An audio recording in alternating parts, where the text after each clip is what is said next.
Obrigado.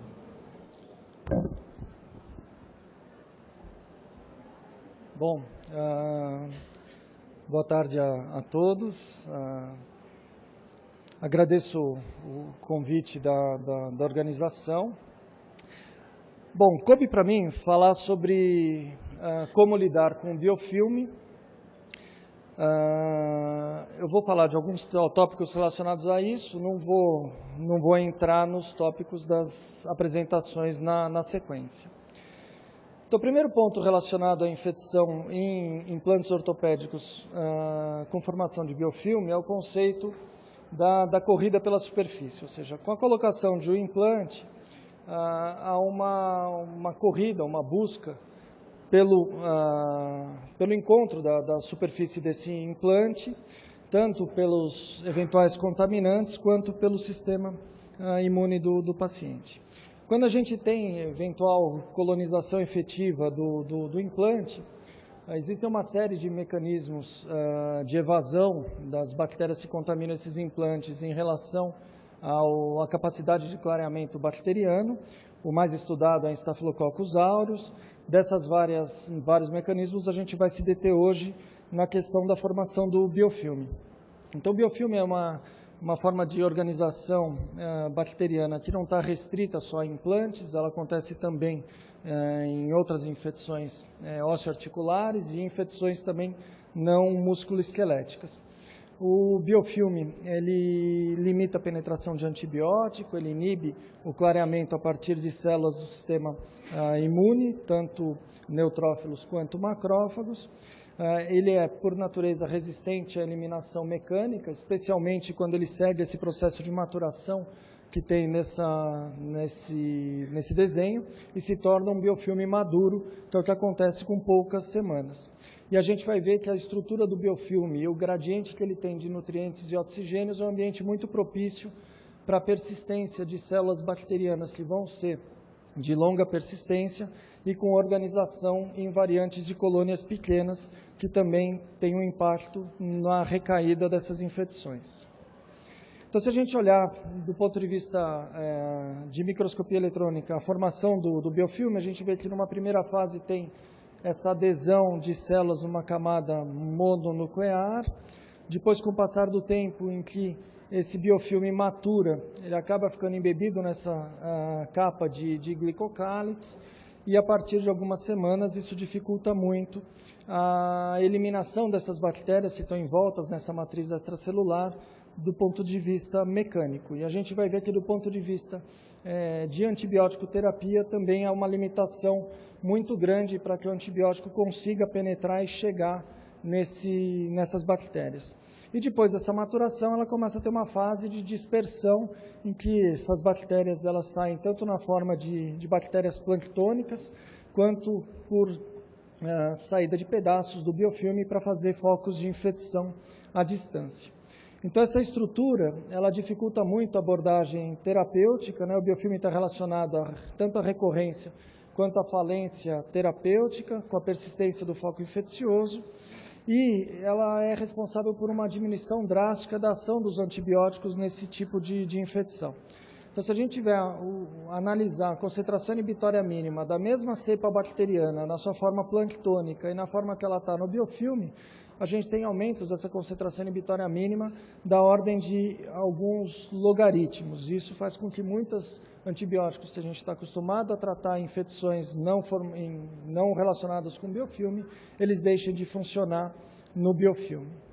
Então, os mecanismos habituais de resistência bacteriana que a gente está acostumado em bactérias na forma planctônica, que é a redução de permeabilidade, bomba de efluxo, inativação enzimática, proteção de sítio-alvo de ação do antibiótico, mutação desses sítios ou bypass metabólico, eles também podem estar presentes no biofilme, mas o biofilme ele ainda vai ter alguns fatores adicionais que vão ser responsáveis tanto por resistência quanto por tolerância aos antibióticos. Então, o primeiro e mais óbvio é uma redução drástica da penetração do antibiótico no biofilme. Então, a própria estrutura da matriz extracelular do biofilme reduz a capacidade de uma série de antibióticos de penetrar no biofilme. Aqui é uma revisão que mostra estudos com vários desses antibióticos, então mostrando que muitos antibióticos que a gente usa na prática clínica para tratamento de infecções de outros sítios tem pouca penetração no biofilme. A gente vê que dessa tabela o que chama a atenção é a persistência de penetração de quinolonas. Um outro ponto é que nessa matriz extracelular você pode ter a presença de enzimas que degradam os antibióticos, especialmente beta-lactamases. O principal mecanismo de resistência no biofilme não é enzimático, mas isso é um mecanismo possível. Então isso também pode degradar a eventual droga que consiga penetrar no biofilme. Você tem uma questão de estresse metabólico para a bactéria que aumenta a taxa de mutação dessas bactérias. Então, isso faz com que a frequência de mutações de novo e a capacidade dela adquirir mecanismos de resistência seja ainda mais importante do que na sua forma planctônica. Então, a gente tem presença de subpopulações hipermutáveis, você tem transmissão horizontal de genes de resistência, você pode ter no mesmo biofilme convivência de múltiplas espécies diferentes, além de uma capacidade maior de captura de material genético extracelular a partir dessas bactérias. Além disso, esse talvez seja um dos principais pontos de mecanismo de resistência, que é a capacidade das bactérias no biofilme de hiperexpressar bombas de efluxo. Então, essas bombas de efluxo são bombas que não são substrato específicas e que podem conferir resistência cruzada a uma série de antibióticos, mas não só antibióticos, mas também substâncias com ação antisséptica. Então, isso dificulta ainda mais o tratamento dessas infecções. E, por fim, esse gradiente que tem, especialmente de oxigênio, da superfície do biofilme para a base do biofilme, faz com que você tenha uma relação inversa com a velocidade de proliferação bacteriana dentro dele. Então, essa velocidade de proliferação bacteriana, que na fase estacionária da bactéria ela é uma, quando ela entra numa fase de progressão de crescimento logarítmico, a velocidade de crescimento que está nessa fase aqui do meio, ela é muito maior. Quando a bactéria entra de novo numa fase estacionária, ela volta a diminuir drasticamente a velocidade de proliferação. E dentro do biofilme você tem bactérias, especialmente na base do biofilme, em velocidade muito baixa de proliferação. O impacto disso é a redução da ação de vários antibióticos que dependem da multiplicação celular para ter ação, especialmente os que fazem síntese de parede, duplicação do DNA ou as sulfas. Então, a gente vê que boa parte dos antibióticos que a gente está habituado a usar na prática clínica, eles têm impacto pelo seu próprio mecanismo de ação nessas bactérias com essa característica dentro do biofilme. Então, qual que é o impacto clínico da presença do biofilme com todos esses mecanismos? Então, se a gente tem biofilme, seja ele no implante de osteossíntese, ou seja em uma artroplastia, a recomendação é, se esse biofilme estiver maduro, ou seja, se ele já tiver uma estrutura que já passe a não ser possível a remoção mecânica dele, é sempre que possível a retirada do implante. Entretanto, isso não é sempre possível do ponto de vista de estratégia de tratamento cirúrgica, nem do ponto de vista ortopédico. Então, aí que entra as situações em que a gente tem que aprender a lidar com o biofilme, que são as situações em que o paciente vai ser submetido a uma estratégia de debridamento, antibiótico e retenção do implante, que é o DER.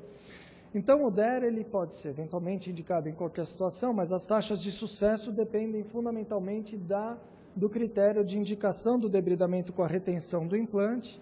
Então, são indicações restritas àquelas situações em que o biofilme ele não é um biofilme ainda totalmente maduro e ele provoca maior índice de falha ou recidiva se você indicar o DER em uma situação em que ele não seja bem indicado. E muitas vezes ele precisa de antibiótico supressivo sequencial. Só que a abordagem disso para a infecção associada à fratura e para a artroplastia, ela é completamente diferente pela natureza do uso do implante. Então, quando a gente fala em infecção relacionada à fratura, a primeira avaliação é sempre se é possível a remoção do implante do ponto de vista da estabilidade da consolidação óssea e da questão ortopédica. Então, se o implante é possível ser removido, o objetivo passa a ser de tratar a infecção com perspectiva de tratamento como osteomielite e de cura. Se o implante ele não pode ser removido por uma questão ortopédica, Aí entra a situação da possibilidade de troca ou, eventualmente, de debridamento, e o ponto da bactéria ser ou não sensível a antibióticos que tenham boa ação no biofilme é que vão indicar se essa infecção é passível de ser erradicada ou não. Quando a gente está falando de infecção associada à fratura, o objetivo primário pode não ser a erradicação da infecção, mas pode ser o controle da infecção a ponto de ter consolidação óssea e, num segundo momento, esse implante passar a ser passível de retirada. A coisa muda um pouquinho quando a gente... Espera que eu passei aqui.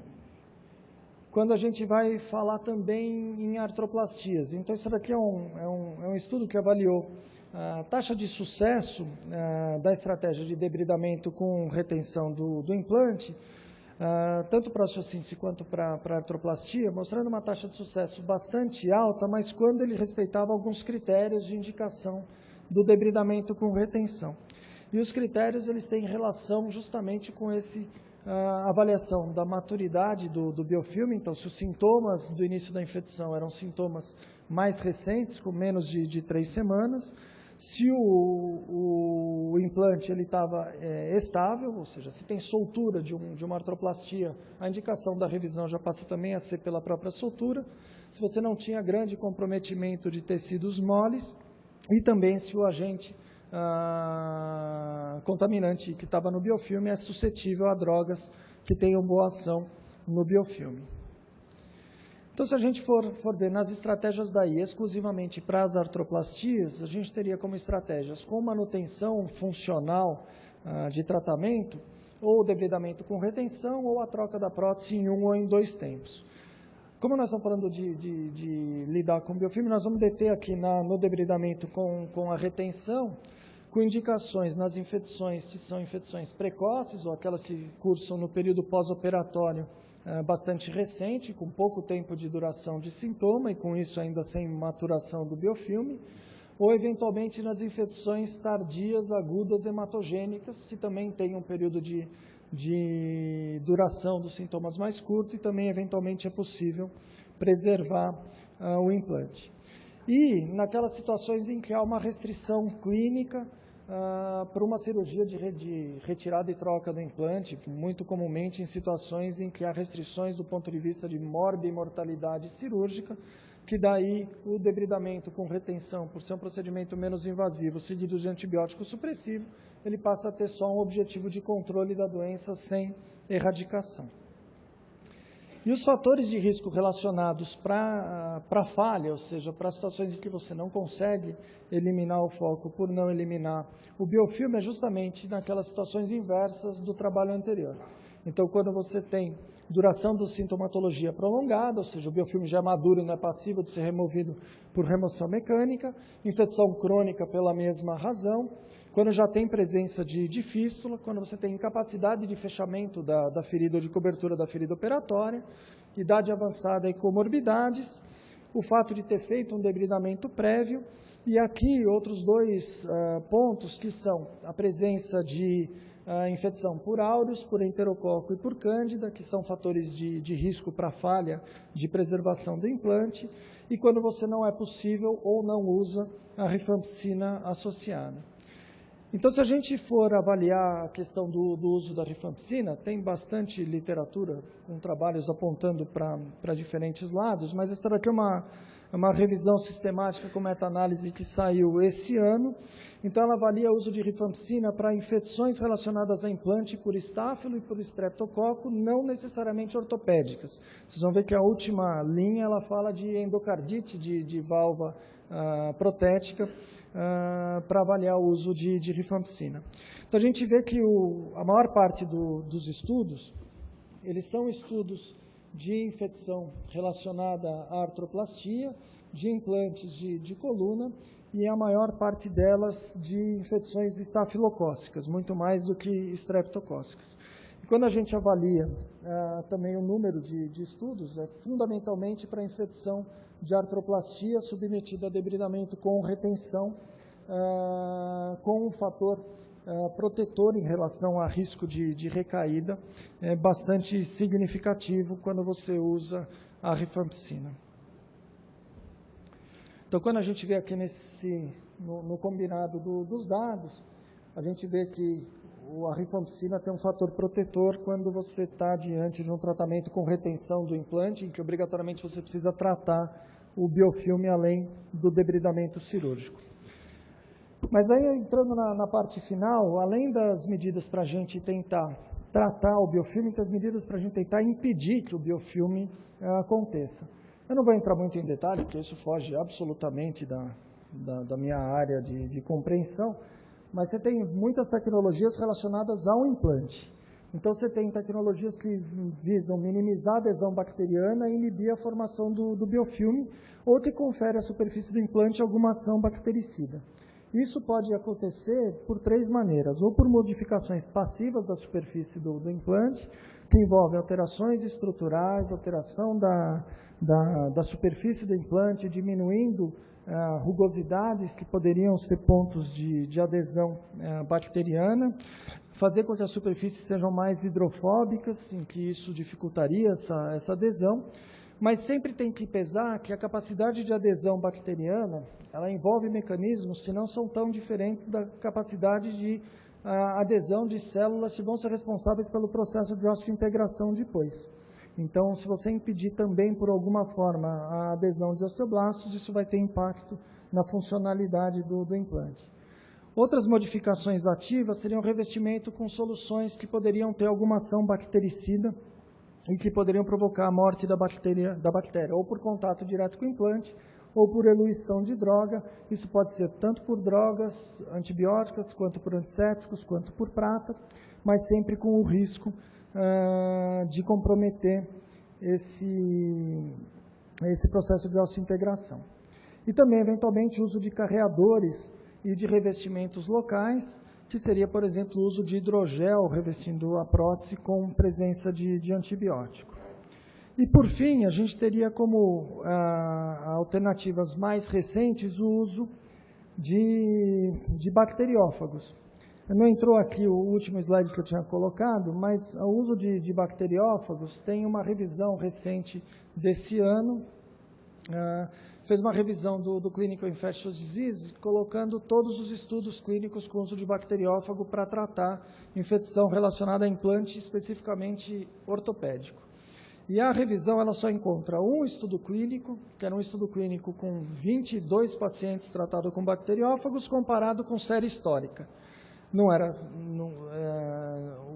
é estudo caso-controle, é um estudo comparado com série histórica, misturando vários tipos de infecção, que sinalizaria para uma possibilidade de melhor resultado com o uso de bacteriófago. E o resto é só relato de caso clínico e aí de uma miscelânea absolutamente completa de infecções relacionadas à artroplastia, relacionadas a implantes e também osteomielite não relacionada a implante. Então, isso ainda é um assunto para o futuro.